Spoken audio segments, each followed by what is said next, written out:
Future میں وہ وقت آنے والا ہے، ہر وہ انسان جو اس زمین پر جی کر گیا ہے اس کی عدالت ہوگی۔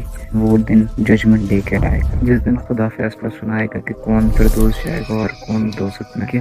ججمنٹ ڈے کے حوالے سے یہ بلیو کیا جاتا ہے کہ یسوع مسیح جو ہیں وہ اس روئے زمین پر واپس آئیں گے، اور وہ بھی خاموشی سے نہیں آئیں گے بلکہ خدا ان کے جلال کو ظاہر کرتے ہیں۔ کلام مقدس بتاتا ہے کہ نرسنگا پھونکا جائے گا اور ساری دنیا یہ جانے گی کہ یسوع واپس آ گیا ہے۔ مسیح ایسا دکھے گا جیسے آسمان سے کوئی بادشاہ اترا ہے اور آسمان بدل جائے گا۔ کوئی فرق نہیں پڑتا کوئی کہاں پر ہے، مگر وہ مسیح کو دیکھیں گے، اور جو مر گئے تھے وہ واپس زندہ ہو جائیں گے۔ جو زندہ ہیں ان کے ساتھ مل کر خداوند کے پاس جمع کیے جائیں گے، اور اس دن ججمنٹ کے دن ہم دیکھیں گے کہ مسیح اپنے تھرون پر بیٹھا ہوا ہے، سلیمان سے بھی زیادہ حکمت رکھنے والا جو بادشاہ ہے، اس کے سامنے سب جمع کیے جائیں۔ سارے وہ کام جو اچھے تھے یا برے تھے، ہر ایک کام مسیح میں وہاں پر ظاہر ہوگا، اور کچھ بھی چھپا نہیں رہے گا۔ کتابیں کھولی جائیں گی، اور کلام مقدس بتاتا ہے کتاب حیات بھی کھولی جائے گی۔ اس میں ان سب کے نام ہوں گے جنہوں نے مسیح کو قبول کیا اور اس راہ کے پر چلے جو خدا ان کو پسند ہے۔ لوگوں کے اعمال اور ایمان سے ان کو جج کیا جائے گا،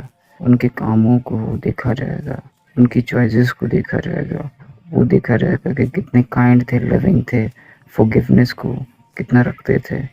اور جو لوگ چوزن ہوں گے خدا کے، وہ ساتھ ہوں گے خدا کے ہیون کے اندر۔ ہیون ایسی جگہ جہاں کوئی دکھ اور تکلیف نہیں، بلکہ وہاں لوگ خوشی اور سکون سے خدا کے ساتھ رہیں گے۔ وہیں وہ لوگ جو خدا ان کو نہیں چنیں گے، اور سارے کے سارے ان فرشتوں کے ساتھ جہنم میں جائیں گے، خدا ان سے بہت دور۔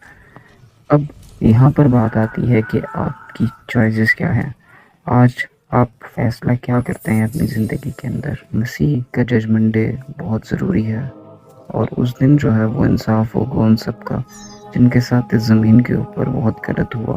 اس زمین کے اوپر آپ جانتے ہیں کہ کیا ہوتا ہے، ان سب کے ساتھ جو خداوند کو چوز کرتے ہیں، خداوند ان سب کے آنسوؤں کو صاف کرے گا۔